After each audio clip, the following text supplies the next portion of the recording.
coming into this new year, a time of what feels like anarchy. We're about to have a new American administration. In the meantime, there is a bit of a window. There's a lot of hatred for the administration coming in. There's a lot of anger in the Middle East over what's happening in Gaza. There are lots of reasons why, the instability right now in Syria could lead to something more. Well, obviously, the big news of the day is the appalling terror attack in New Orleans. Authorities are looking into a possible military connection between the suspect in a deadly attack in New Orleans and a man who died in an explosion in Las Vegas. Investigators say they don't believe the New Orleans attacker was acting alone. President Biden spoke overnight about the tragedy. Mere hours before the attack, he posted videos on social media indicating that he was inspired by ISIS, expressing a desire to kill. The ISIS flag was found in his vehicle, which he rented to conduct this attack. So this was a car ramming, and of course there was a similar attack at a German Christmas market last month, which killed 5 people. I mean, coming over London Bridge this morning to work, you see the rails running the length of London Bridge, because of course on one end is Fishmongers Hall, where there was a terror attack. We've had car rammings in the UK. There's no way you can protect every public space like this, Ben. There's not at all. And actually, this attack reminds me of, the first major one of this style that was in Nice in July 2016, when a ISIS-affiliated terrorist drove down the promenade there in the south of France on Bastille Day, killing 86 people. Now, at the time then, we reported, because it was at the height of the summer holidays, people were going on away and were very concerned about whether they would be safe. And that sort of prompted this huge surge of ramming attacks, but also authorities trying their best to protect spaces, those barriers. There was the attack on Westminster Bridge here in London, also the Borough Market terror attack, which was out the window here in London Bridge, which started with a ramming style attack. A lorry or a van was driven across London Bridge and ended up before the attackers ran down into the market for that horrific attack. And of course, we saw it last month at the German market as well, where there were questions there over why there were not concrete bollards. And people walking around will notice that at any big event now, there are those big, ugly concrete barriers. They've been replaced in some places with sort of disguised as planters to try and make it look more appealing. But people do want to see those barriers there. And it's interesting in New Orleans that they had fitted barricades back in 2017 after a drunk driver ploughed into crowds celebrating Mardi Gras, where the attack was in New Orleans. The French Quarter, very popular for nightclubs and bars. But those barriers have been taken away ahead of the city hosting the Super Bowl next month and were being replaced with new ones. And there'll be huge questions over whether the terror risk that they'd assessed as being for the Super Bowl there was an oversight over this huge New Year's party at this very popular area of the city for nightlife, and that will make people very worried, because people do look out and want to see those protections now, because sadly, although we say terror shouldn't take over, people are concerned given the number of attacks that have happened. Yeah, and I mean, I guess transport infrastructure is so vulnerable, isn't it? I mean, we obviously had the terror attacks on the tube and the buses. I guess the only way you can really combat it is as good intelligence as you can possibly can to stop people carrying out these attacks in the first place, because you can't protect the tube network, for example.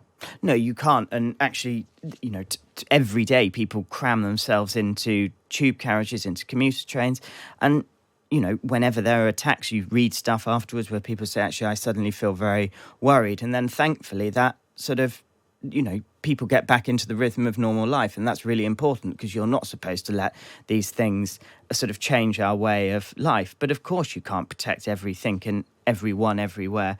I know in London, TfL are using AI to try and start to look at patterns of movement as well. That could include people acting suspiciously. They know that, and actually was seen in the 7/7 terror attacks in London, that the terrorists waited on the platforms, because there's that that for them there was an anticipation of what they were about to go and do, and actually whether cameras can pick up people acting suspiciously, and that similar technology can also be used in suicide prevention, because it's known that people that are going to throw themselves in front of a train are likely to stand and let a few trains come and go as they contemplate what they're about to do. So technology can really help, but of course, as you say, it really is prevention in terms of being able to get to these people before they're able to carry out atrocities. And the reason that cars and vans are used is because it's pretty innocuous. You can, this was a hired car, the Westminster Bridge attack. He was driving a hired vehicle as well. So it is a way that people are able to slip under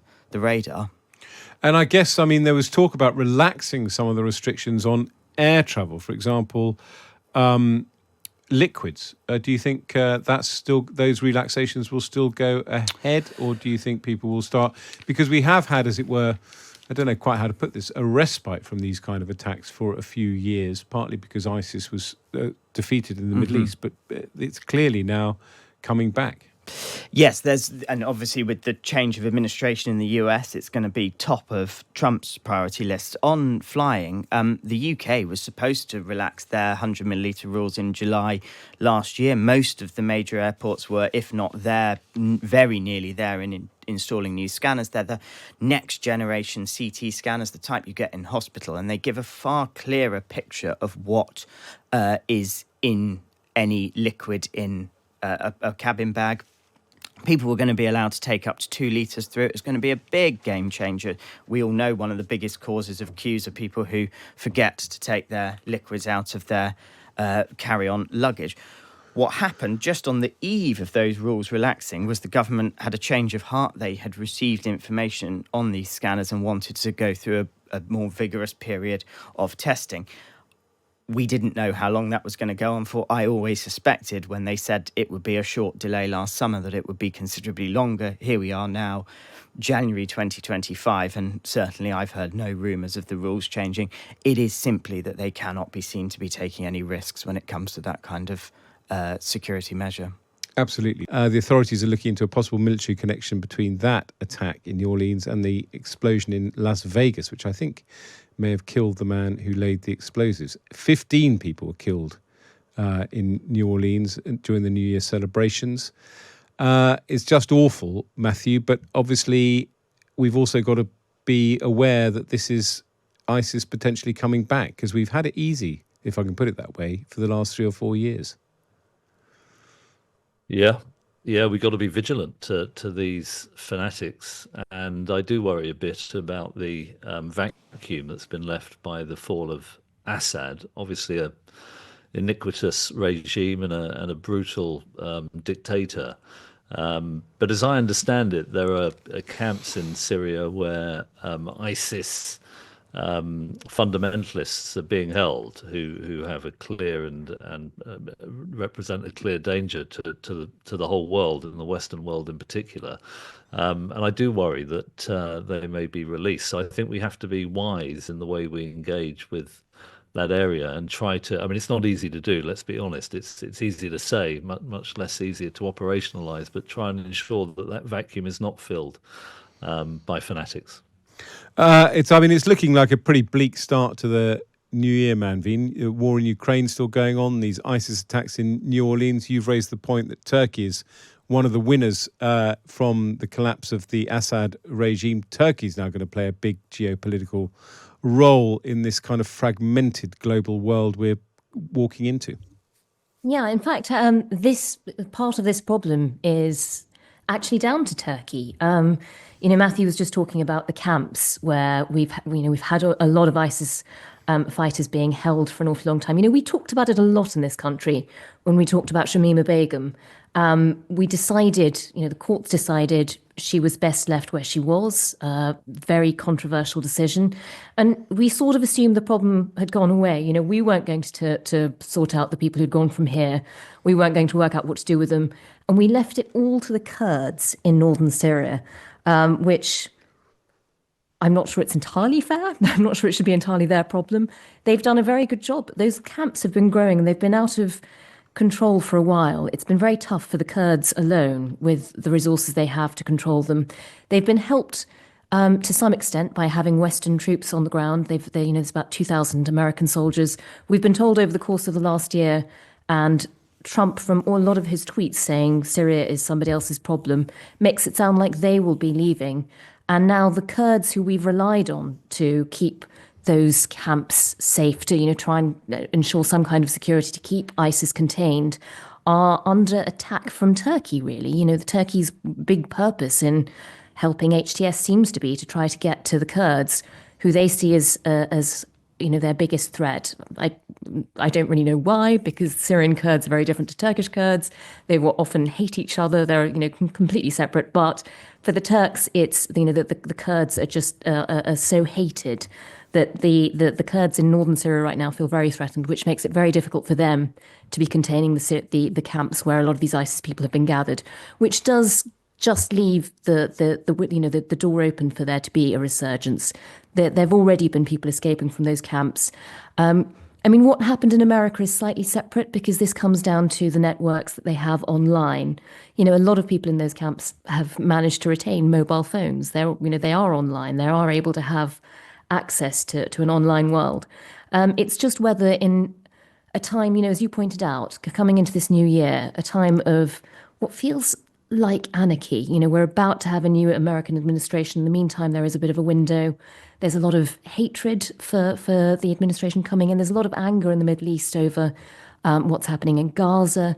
There are lots of reasons why, the instability right now in Syria could lead to something more. You mentioned at the start that the attack is being linked. We're not sure if it's definitely is a link yet, but is being linked to what happened outside the Trump Hotel in Las Vegas with a Tesla exploding, which just the imagery there of it, feels a bit like a manifesto. So absolutely. I think you mentioned the problem that's about to grow. The sort of interregnum. We have got Donald Trump coming in as president, and I think what depresses me most, Matthew, is that within minutes of this attack happening in New Orleans, I think you had Eric Trump tweeting saying this is Biden's parting gift, an attempt to demonize immigrants. We now know that this man was born in America, born in Texas, served in the US military. With Trump at the helm, attacks like these, you wouldn't necessarily expect a statesman-like response, more a divisive political response. Yeah, that's regrettable. It's where America is at the moment, sadly. It does have some tremendous strengths, of course. It's still growing fast. It's got the big tech companies, but it's culturally very divided.